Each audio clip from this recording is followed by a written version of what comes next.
What do you guys think? Should we get started? Yeah. Let's do it? All right, cool. All right, so first things first, guys, if you have questions along the way, feel free to ask, because I'm okay with that.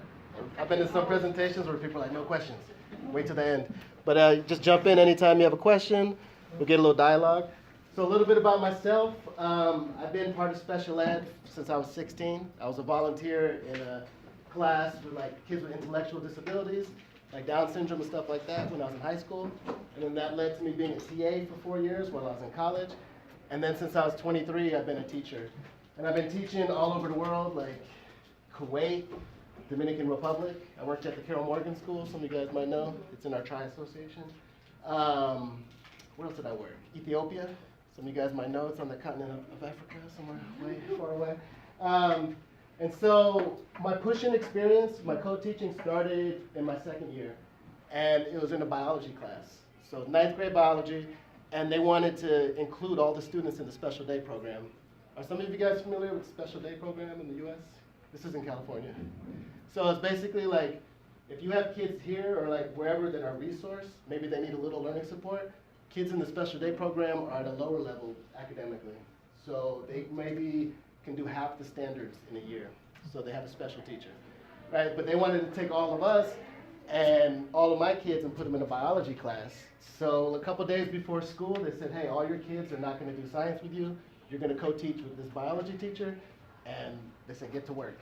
So we started co-teaching, and we piloted the program. That was like 13 years ago. That was my first experience, and I've done a ton since. And in LA, I was the high-functioning students with autism inclusion teacher. So I worked with a ton of teachers there. It was crazy. Like, we had block scheduling, so from August to February was one class, and then you get new teachers from February to June. So I taught with like 40 teachers that year. And hey, newcomers, I got a little handout. Chairs over here, ladies. And so, yeah, so in LA I taught with a ton of teachers, and I co-taught in chemistry, biology, physical science, English 8, English 9, English 10, US history, math 8, algebra 1, geometry, and currently I'm in the 8th grade. And will your co-teaching models apply to elementary as well? There's got some case management stuff here in my notes. I'm not sure, like, because we were talking before about how the models are here. I think a lot of times it will, like next year I'm going to be elementary learning support, and I plan to do similar things, so I would say yes. And then let's see how it works along the way. All right, first things first, what made you choose this session? I'm kind of curious if we have regular teachers or learning support. I have 2 kids with dyslexia in my class. Okay. And I have 23 students, and I mean, I'm not pushing it, and I wish someone was. Mm-hmm. Do you have a TA at all? Oh, okay. Well, the last slide talks about how to do it without any support. Any other reasons why people are coming? Do we have learning support teachers? We got a couple over here, right? Any of you guys? Okay. You look familiar. Were you here last year? Or do you work at the school? I learned here. Oh, that's why. What about classroom teachers? Do we have any regular ed teachers? Oh, no? Where's the inclusion? Oh, okay. Well, what made you guys join up? Learn how to support my students in a better way. Have you worked with like a special ed teacher or a learning support teacher?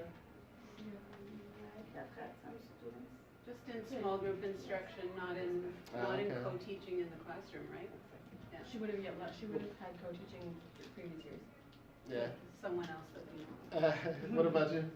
Well, this is my first year teaching, so even though I know the theories and everything I need, Okay. and I'm working with talented kids, Mm-hmm. so it's not the same because they are totally Yeah. very different. So. Uh-huh. Well, my working definition, I'll show you guys later, is for gifted, talented, and students with special needs. Am I allowed to do that still in 2019? Different. There's differences. So guys, just so we're on the same page, what do you think of when you hear push-in support or co-teaching? Laura? Well, I was thinking about it in 2 different ways. Like push-in support is when the learning support teacher just goes into the classroom to assist the classroom teacher, whereas co-teaching to me means that you planned with that teacher and that each of you have decided which part of the teaching you're gonna do. Okay. So that leads to my next question. Is there a difference between co-teaching and push-in? So here we have a yes. Other people? Uh-oh. What do you think? Yes, definitely. Oh, no. Um, I don't agree. When you Uh-oh. come in as a, just learning support and you're pushing in, Mhm. you don't have as much ownership of the lesson, Yeah. and you don't, sometimes you feel like, well, gee, I really know that, I know a really good way to teach that, but you don't feel comfortable enough to, you know, kind of Step in. ask the teacher, Yeah. well, can I do this? Yeah, I know the feeling. What are you thinking? Sorry, I disagree. Okay, what are you thinking? I respectfully disagree. I respectfully disagree. Like, whether they're the same or different, kind of depends on the definitions of the teachers that you're working with. Mhm. But when you're pushing in, even if you're like deemed to go in to help a certain group of students, you're still helping. Yes, you might have your eye on a few kids, but you're helping all of them. So as the teacher's explaining stuff, even if you haven't necessarily planned it, when you see the glazed look on like the kids in the classroom, usually when we do push in, or even if it's non-planned, when the kids have the glazed look, I'll literally translate what the teacher has just said into something that I know they'll get, and they'll be like, oh, okay, and then we just continue. But it's like a seamless, like bouncing back and forth as needed and helping whoever needs it. Mhm. Is when I find that it works the best. I do agree with that. Uh-huh. However, when I see co-teaching, I'm thinking that maybe the other teacher is going to step back Mhm. and maybe be the support teacher while I'm doing the Yeah. teaching in the room for part of the time. Because I know we all help all the students. For sure, and that's what this presentation is about, the different models, the different ways that we can step in, step out. So for me, I think there might not be a difference between co-teaching and push-in in the sense that this is my working definition. So I wonder if you guys agree with this. So push-in support is when a learning support or gifted teacher helps develop or implement. So maybe they don't co-plan, but they're in the room and they're having small groups and stuff like that. Implement activities and supports in a general ed class that are geared towards including as many students with as many varying needs as possible in the learning outcomes. What do you guys think about that? Agree. You cool with that? Completely agree. That's kind of how I look at it. Partly because I've done the real co-teaching where it's like we have a shared grade book and like everybody, like my name is on the door, and like at parent conferences I'm there too, all that stuff. But the problem I found is a lot of times they can only do that with one class. So if they can only do that with one class and then they have 5 other classes, it makes things kind of difficult. Does that make sense? Like you do all this great stuff, but then they can't do it in the other classes. So for me, I like to just make sure that I'm planning with the teachers, developing stuff, or at least implementing things. Maybe the teacher plans some differentiation and they're like, Becky, can you work with this group? And da-da-da-da-da. So that's kind of the working definition for today. So guys, the objectives, we're going to talk about 6 models of push-in / co-teaching support, give some examples, and give some tips on how to have a good relationship with the teacher. All right? It's not too crazy. It's not going to be no like scavenger hunts or anything like that, but you know, I got you guys a worksheet. Did everybody get a worksheet? No thing? All right. So guys, speaking of the worksheet, I was thinking, I wasn't sure about the space and how many people, so I just thought we'd do 3 corners, and you guys would go there, but I think we'll just stay at the tables. But one thing I'm curious about is if you could rate your level of knowledge about push-in from a 1 to a 3. So 1 is like, I don't really know, da-da-da-da. A 2 would be like, I had classes, I kind of understand some theory, but I haven't implemented. And 3 is like, I got this. So who of you would rate yourself as a 1? You kind of just don't know much about push-in support. Oh, we got several. Okay, cool. What about 2s? Like you feel kind of, and then the rest are just killing it, crushing it? All right, cool. All right, so guys, right now what I want you guys to do at your tables is just briefly share what you think some of those push-in models are on this paper, and start filling in as much as you can. Make sure you're on the practice side, because the other side I want you to kind of take away and,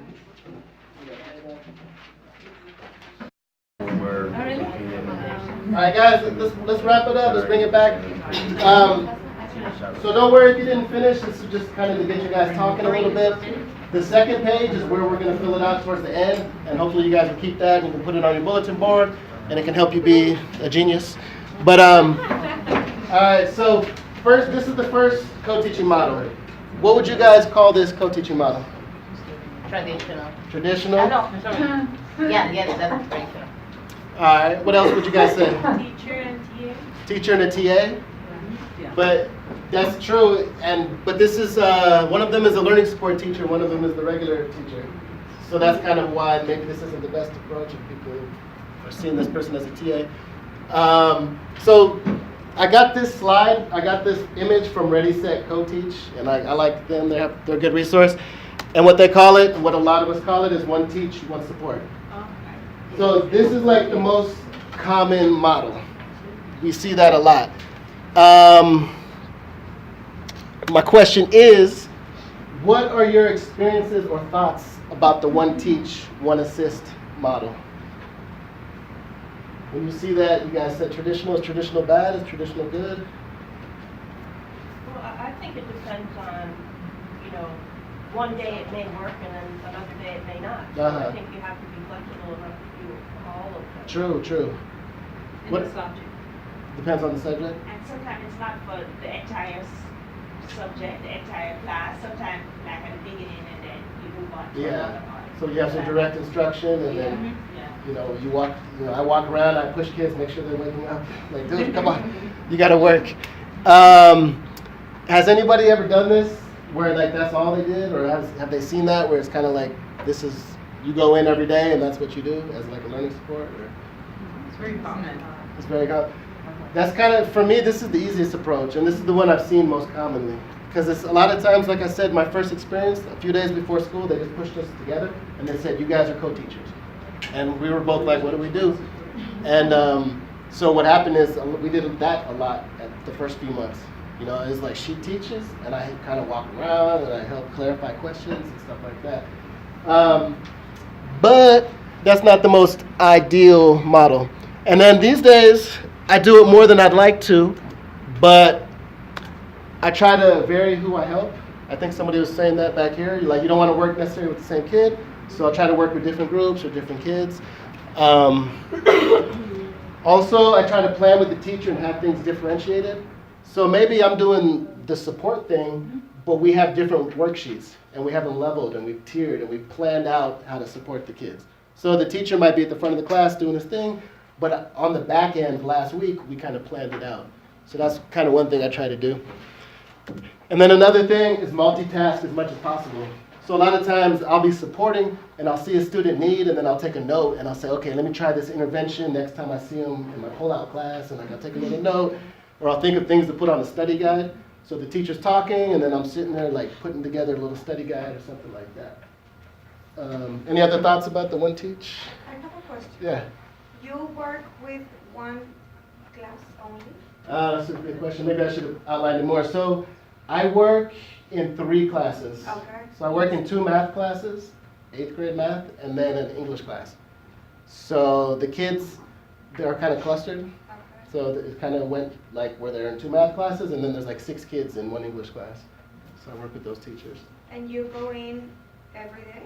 For the most part, yeah. But it also depends on the need. Like the English, I don't go as much as math, because the English is a little bit more, what do you say, like fudgeable. Like there's a wide spectrum of acceptability. You're like, oh, this looks pretty good. Whereas math, it's like, that's wrong. So a lot of times the teacher's like, hey, things are going good, and then I might not go, but we're always co-planning though every week. So you do some pull out and some push? And then I have a pull-out class, like a resource class. Okay. So all of the kids that are in all those classes are in that one class. And that's where we work on strategies, we work on their goals, we work on the content. Maybe we do a lot of English in there. So they might not need my help in the class, but they need more time and they need more like scaffolding during the pull-out and stuff like that. All right, so guys, my thesis is this. My main argument is that back in the day, maybe you didn't have students with special needs. A lot of people are like, I don't know, especially in international schools. Like, I started in 2011 in the Dominican Republic, and my job was pretty new.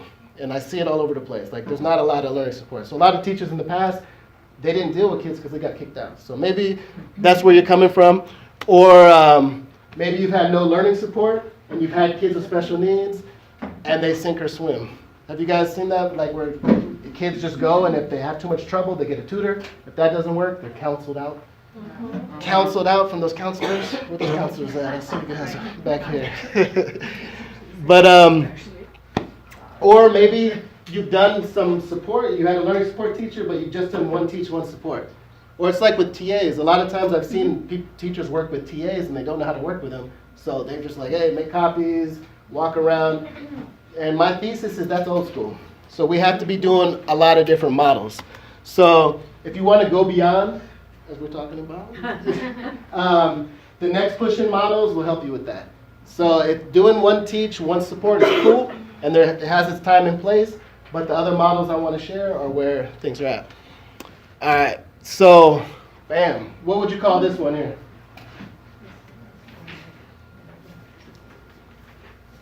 What are you thinking? One teaching, one supporting, one observing. One observe. Ah, that's what it's called. She got it. Yeah, one teach, one watch. One observe. One teach, one observe. So, we were right. what kind of situations do you think that would be helpful in? With a son, I just think exactly just coming in and observing a student or. Observing a student? Yeah. So maybe you guys have a new behavior plan and you want to see how it's doing, and you're tallying, stuff like that. What other reasons might you want to have one teach, one observe? See if you're Ladies first. not to check out your teaching Yeah, or definitely. feedback. That's true. And that's, yeah, there's been times when I've wanted to offer to do that. And I was like, oh, I'm not gonna. For certain reasons, I'm like, hey, do you want me to see how you answer questions? So you're trying to try out a new strategy to give more access points to your class. So for instance, you were trying out open-ended questioning, and so your buddy teacher's going to help you tally Exactly. how often you actually use the strategy and what the student response was. That's a good point. I was going to say that you're still in my. Did you go hack my slide? But then also, what else do I have? Just like seating plans too. Maybe you change the seats, and then you want somebody to see how the kids are interacting, and it's hard to do when one teacher's teaching. So you might have learning support or somebody observe from the side. All right. Next one. What would you call this one?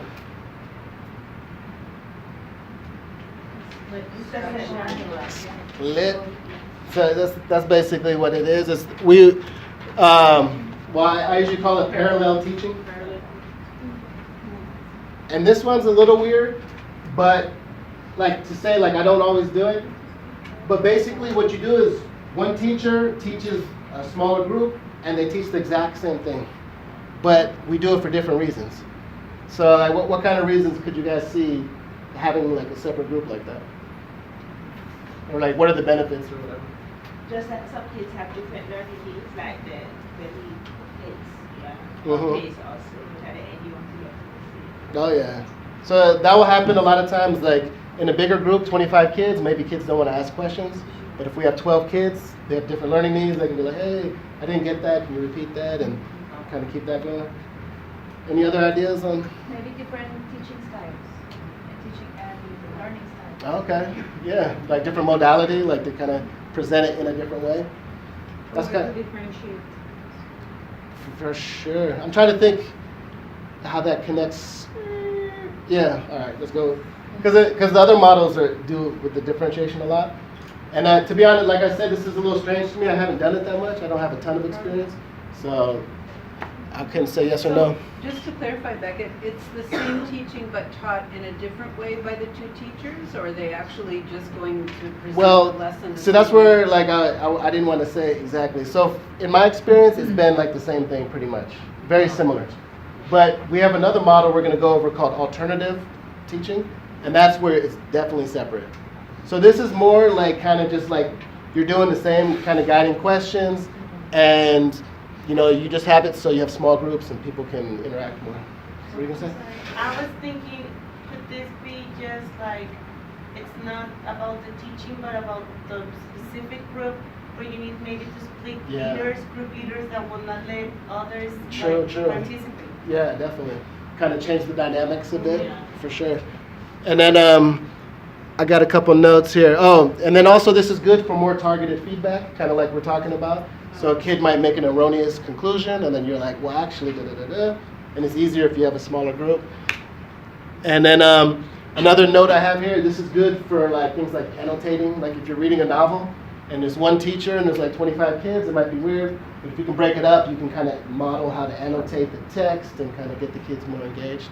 So, and when 4 or 5 of these kids have special needs, it helps to make the group smaller, as you probably imagine. All right, here's another one. This is another one I haven't done too much. What would you guys call this one? Co-teaching. Co-teaching? All right. Interacting. Interactive. A lot of times it's called team teaching. So the team teaching, that's something I haven't done too much either, to be honest. And it takes a lot of planning, and it's kind of the hard, you have to know the teacher. And a lot of times they say a co-teaching relationship, it takes like, maybe a year to really get it down. Like, for example, I worked with a teacher last year all year, and then this year we're really hitting it. And he's like, I like this, like, let's keep it going. But he said that because I'm leaving. So he's like, why are you leaving, man? But yeah, so basically, one reason they might do this is, like, I talked to one of the learning support teachers. You guys might know Teresa Pace, or I don't know if you guys know. But she said that what she's done is, like, in a biology class, the teacher will teach some of the concepts, but then she'll come in right there with, like, a literacy angle, because that's her strong suit. So maybe, like, a comprehension. So reading comprehension. So they're kind of, the teacher's talking about content, and then she's like, this is how you frame this concept, and da-da-da-da-da. That makes sense? Oh yeah, and then also this is good for modeling things like Socratic seminars, like how to interact with people, how to like give feedback, peer editing. That's something I have done with team teaching, is like fish bowling, like, so we have like, we'll pretend to do something, and the kids are like, oh, that's how I do a peer thing. Okay, I got it. So it kind of is helpful for that. All right, what about this one? What would you call this one? Small group instruction. Small groups? Stations. Stations, that's what I was looking for. Stations. So this is one I use a lot. I like stations. It's super effective. I think in elementary you guys use stations a lot more. Like coming from a high school perspective and now middle school, you don't see this that often.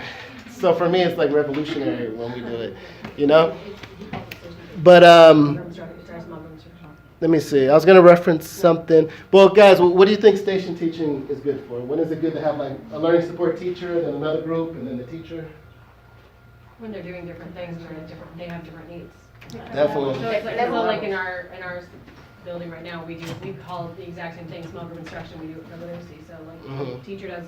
We actually have 4. So it will be the EA teaches one group, the homeroom teacher teaches another group, the learning specialist teaches a 3rd group, and then the 4th group is independent. Okay, definitely. Yeah. And that's where I was thinking, that's where I got caught up when you mentioned differentiation, because I see more of the differentiation in this and then the next thing. So I'm going to show a couple examples real quick of how I've done it. One example is when I was in Ethiopia, we were in a pre-IB class, like it was kind of high level, like kind of like an honors class, and 4 or 5 of the students out of 17 were on my caseload. So like 2 had dyslexia, 1 has autism, and then a couple other specific learning disabilities. And during the writing process, this is a great time for us to break it up. We had stations. So we had station 1 was brainstorming and coming up with better ideas. So we kind of did some formative assessments. We said, oh, some of the kids' ideas are a little bit off. They need more help. And then station 2, we had people independently writing, like we're talking about independent groups. And then station 3 was a higher group. They needed to fix their thesis statement. So or not fix it, but just make it even better. And they needed to look at the rubric and really develop what they're doing. And so what we did was the content teacher did this one, which is a lot of times the special ed teacher or the learning support teacher does the lower group. But we felt that they really needed her whole spectrum of ideas to help them generate ideas. And then I'm a good writer, so I took the higher group and I took them to another room. And we kind of like doing that too, because a lot of times we don't want the same kids working with the learning support teacher. They get kind of labeled, they don't like it. We're kind of touching on that. And then also I pulled them next door to say, hey, anybody can go out, anybody can go in a separate group. Whereas a lot of times pull out is seen as like a kid that can't read well, or something Yeah. like that. So in the writing process, I like to do it a lot and help support all the learners. Are the kids allowed to rotate within the groups? So usually the way I do it, maybe elementary might have some other ideas, but we would kind of base where the kid is at. And you know, hey guys, if you're here, you're gonna start at station 1 and then move to station 2 and 3, kind of like that. So sometimes the kid can self-assess, be like, oh, things are good, I just need to work on my thesis, I'm gonna work in this group. And then some kids, we knew that their ideas were off from looking at their stuff, and then we said, okay, first you have to go here, and then you go here. And then, Math, like, it might be a little different, like, you teach a concept and then you say, okay, I need to work with these kids. Mhm. But you have, instead of kids practicing, you have other stations with kids practicing, or you might have the TA work with another kid with another concept that you want. But Exactly. eventually you get the kids, like, Yeah. rotating. And then I'm going to talk about math in a second, but with math, a lot of times we'll, like here at ASFM, at least in middle school and high school, we grade on 4 levels. Like a 1 is beginning, a 2 is developing, a 3 is meeting, and a 4 is like exceeding, extending. So a lot of times our first station, our station 1, will be to get a 2. So we might cut out fractions, we might cut out some negative numbers, and like just focus on that key concept. And then station 2 is they might be working with the fractions, and they might have a scaffolded worksheet, or the teacher is working with them. And then station 3 is independent, and that's where they get that practice. Because the teacher that I work with, he always says, what does he say? Don't practice till you get it right, practice until you don't get it wrong. Does that sound right? Yeah. So it's like, you know, a lot of kids will get 1 right, and they're like, I got it. And then you know, they fail the quiz or something like that. So that is that. Let me show you. I was about to go math. So has anybody done stations besides our friend here in math? How do you do the stations in the math? Same thing. So like based on the data you've been collecting with your kids from observations and how they've been doing Data? with their class. Lori never told us about data. No? What are you talking about? We're supposed to get data? What's it? And then you just like do like stations based on what they need. Just like Yeah. you said, like okay, these guys still can't do basic addition, like with 2-digit numbers. So you guys are gonna come see me on the carpet. You guys are gonna go over there and work on your like notebooks to do the problem solving that's on the board, and these guys are gonna go work with somebody else to do like higher level math problem solving. Sounds good. So like, Sounds good. depending on the subject, I find the kids move through stations slightly differently. Like with math, it's usually like a quicker switch around depending on their needs, and they might not hit all the stations depending on their needs and their like level of experience. Yeah. Same thing with writing. It's more flip-flop depending on their needs, whereas reading, it's more, I find, more specific. They stay in the same station longer because they're targeting a specific thing, and it takes longer for them to get that. So you got the Robins and the Blue Jays and all that stuff. Oh, no. I'm thinking back to the 80s. I don't even know. So guys, let me give you a math example that I've done. So in grade 8 math, recently we were doing graphing linear equations. So what we did was we gave them a warm-up, and then while the teacher was doing direct instruction, I was grading the warm-up, which I don't know what model that is. Is it one teach, one support, I guess? And so I graded it, and I ranked the kids in 3 levels. So 1 was basically beginning, and then others were developing, and then some they had it pretty well. So then we broke the class into 3 groups based on the warm-up, and these are the stations. So station 1 is either I was going to reteach the prerequisite skills, or I provide highly scaffolded worksheets, which I'll show in a second. So sometimes I like to do worksheets that are scaffolded and differentiated, so we don't have the group on the carpet, because you know, in 8th grade the kids don't like to sit on the carpet with me, and it's just embarrassing and whatnot.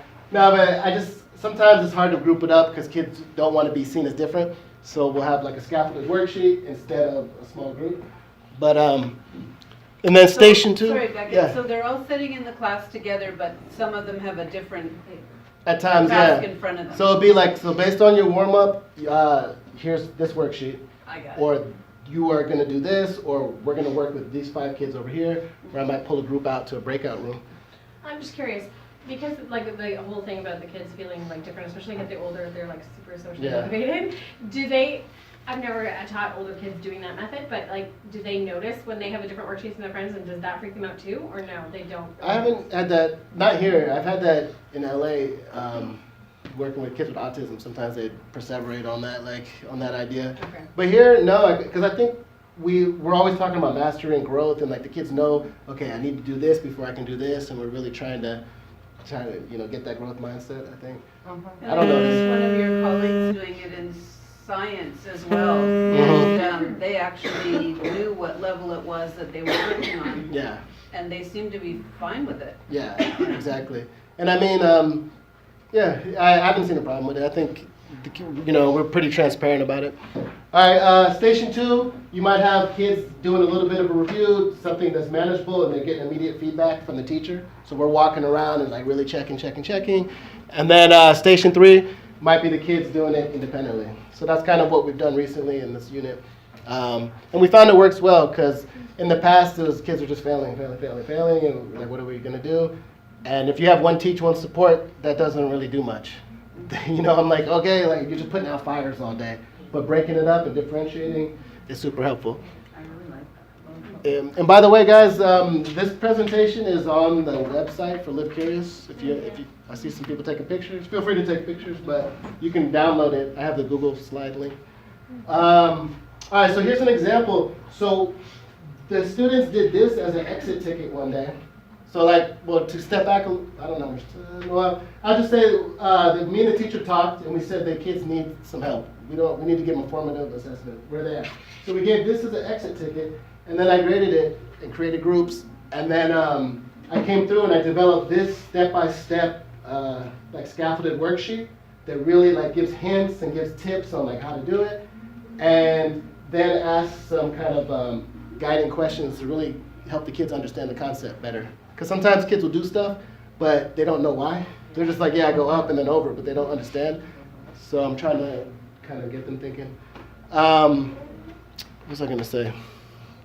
Yeah, that's pretty much, so this would be like one of those worksheets I just referenced. So if a kid really needed help, we'd be like, hey, do this first, and then you're going to move on to the independent work or something like that. All right, this is the last co-teaching model. What would you guys call this one? Or what did you guys call it? Sorry, I just have a question for the last. Oh, yeah. group. So you need a teacher, you need one teacher per station, or because you have 3 stations, 3 teachers? So like a lot of times we'll have 2 stations, like a teacher and then a learning support, and then maybe like an independent station. Okay. That's kind of a common one. Oh, okay. And then what were you thinking? Yeah, because I said, well, probably if we have 4 stations, like 1 teacher per station, like a lot. Oh, yeah. And then, I mean, other times, like you might have like 1 station with me, and then the teacher's floating, and there's 2 stations or something like that. Like there's 2 stations, or there's 2 stations. Getting. I guess it also depends on the grade that you are teaching, because you couldn't have not very independent stations with like very young students, whereas you can have. That's I'm true. assuming with like middle school, high schoolers, like an independent station, and you know that they're gonna. Or maybe there is like a leader, Exactly. one student like in charge of the station. That can get expensive though. Don't you have to pay them? You can also get a business. You can also have in one of the stations if you don't have those. That's a good point. I mean, you could make a video, or you could get one from Khan Academy or something.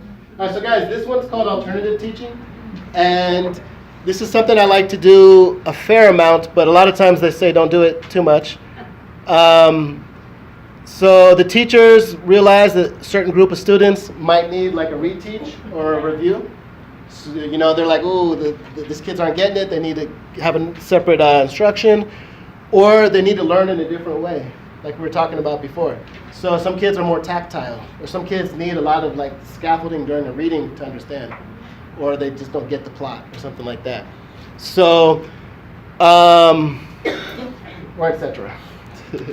So we do this in English and math a fair amount where I'm at. And let me just go over a couple examples real quick. So We had a short story unit in English. Can you expand the screen just a little bit? I can't see your labels unless you want, if you can. On this? Is it the projector? Yeah, I couldn't make it You bigger. can't make it bigger. But- If you could just tell us what it says. Yeah. So in English, they're doing short stories. A long story short, the kids were reading independently, or the teacher was reading to the kids. But some kids didn't understand all the concepts of the story and all the concepts of, like character development and all that stuff. So what I did was I took a small group. We had like 5 short stories. And at a certain point, we're like, okay, let's pull a group. And so I developed this graphic organizer for the plot, Maltran, or whatever you guys call it. And the kids would fill this out while we read, and it would reinforce this concept. Whereas 80% of the kids understood this intuitively. They read a story and they're like, okay, this is the exposition, this is the climax. But some kids didn't. And then we have a character chart and the characterization down here as we read. So I'll say, what do you know about this character? Why do you know it? Stuff like that. So that's English. That's the alternative teaching. Some kids need that. If you don't do this, they're going to be lost, right? What's up? Sorry, just to see if I understood your explanation. So like for this last one, that's your example here. Yeah. This is the sheet you did with your alternate group, Exactly. whereas the rest of the class was just doing it in their head. They just the teacher read the story, or Okay. the kids read it, and they did an activity. Okay. So my kids did this scaffolding thing, and then did the activity. So the content doesn't change. Like, we're not modifying anything, but we're just changing the approach on how the kids learn it. Yeah. And then here's an example for math. Recently, the kids failed a quiz, essentially. And so all the kids that failed the quiz, they had this reteach with me on the double block. Because we have 2-hour blocks on Wednesdays. So for part of that block, I pulled a group to my room, and we went over definitions, and we asked questions, and then we did a I do, we do, you do. Right? What's that? The lessons. Yeah, exactly.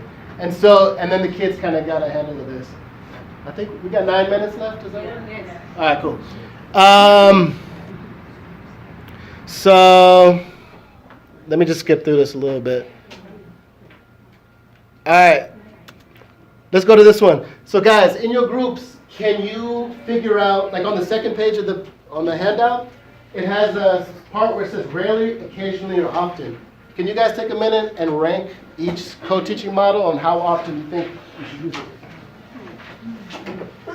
You should use it, how often is it done? How often you should? Should, because, right? And maybe don't write anything yet, because I'm going to show you the answers in a second. So just kind of discuss it and see what you think. Hey guys, for the sake of time, I'm getting a little nervous. We started a little bit late. Let me just give you the answers. So according to Ready, Set, Co-Teach, so I'm scaffolding this a little bit. So according to this Ready, Set, Co-Teach, rarely they said one teach, one observe, and one teach, one support. So where the teachers were separated, rarely. Occasionally, alternative teaching, the one I was just talking about, where you pull the little groups, and team teaching, probably because it's so hard to plan it. Right? And then often parallel teaching, which I don't do that often, and then station teaching, which is my favorite to do. So that's where we're going with that. And then just a couple more slides real quick. I was going to have you fill out the handout, but maybe you can do that as some of you guys are taking notes as we went. We have some scenarios. I don't think we have time. Let's just do one scenario real quick. You guys ready? Yeah. All right. So, Mr. Cox and Miss Cadill, I'm done. I don't even know how to say that lady's name. Miss Cadill's class is reading Changing Weather, a rigorous grade level text to find text features. Most of the class is reading at or above grade level, while a handful of students are still below grade level for this portion of the lesson. Which approach is best? Stations? Alternative? Yeah. All right, well, let's get one for the win. Alternative or stations? Somebody over here. Stations? Oh, I heard another alternative. It's only one small group, then I'd say alternative. Alternative? Yes. That's what we have here, alternative. Yeah. So we're saying most of the students are ready and they're kind of progressing, but one group needs a little extra help. Let's pull them out. All right, let me just go to real quick to the tips. So tips for co-teaching: meet regularly, plan, build a relationship, have a Google Drive or some way to collab. When I came to this school, they have Google Drive and it saved my life in so many ways. Like the unit plans are there, the presentations, and I can see live how things are going. Atlas is really helpful. I can put all my resources that I've developed and they stay there forever, but then I can also see all the resources that the teachers have. Some people might not know what Atlas is. Oh yeah, sorry. Atlas is like a curriculum management system online. So you put your unit plan and all the resources online into a system, and you have your scope and sequence all lined up. And so it's just a curriculum mapping type of thing. Living the idea that they are not your kids or my kids. So I still deal with that to this day. To yesterday. You know, people are like, your kids are going to work in that group, and I'll be like, well, actually, let's use a formative assessment and let's figure out which kids need support, that type of thing. And then don't take things too personally. We're all there for the kids. You know, I've had teachers say things that were kind of rude and things like that, and I've heard other stories from other teachers, but we're all there for kids, so hopefully the teacher doesn't have like a vendetta against you. They just said something wrong or something. All right. And then know each other's strengths. Like, for example, I'm not good at math, and I work with 2 math teachers every day. And I tell them, I say, hey, this is not my strong suit. I'm good with socials, I'm good with English, and they know that, so they can explain things. So they'll be like, Beckett, you got that? And I'll be like, actually, wait, how does this work? Like, you know, instead of me pretending like, yeah, I'm a math specialist and I'm an English specialist, like, you know, I have my strengths, they have their strengths. And then, real quick, I mentioned earlier that if you don't have somebody to work with, you can still differentiate. So if you're just by yourself, you can still differentiate the content, the process, like what the kid does, and then the product, how they show their learning. So not every kid needs to do the same thing at all times, and you don't always have to have a learning support teacher. That's one reason I don't go to English as much, because the teacher does a lot of this already. And I'm like, oh, okay, cool. Like, you got that today? Okay. So we got that. All right. Final thought. Guys, remember, if you want to go beyond, you have to do different co-teaching models. If you have an assistant, or if you have a co-teacher and you just do one teach, one support, you don't deserve to wear a t-shirt like this. You don't get food out there in the hallway, none of that. And guys, here's some contact info. Like, if you get the presentation, you can follow me on Twitter. What else? Email. And then Ready, Set, Co-Teach. This is where I got some of the ideas. And this is their Twitter. And these are live links, so you can go to their website. They got a lot of cool co-teaching stuff. All right. Any last questions or anything? Yeah? Cool. That was great, thank you. All right. Thank you. Cool.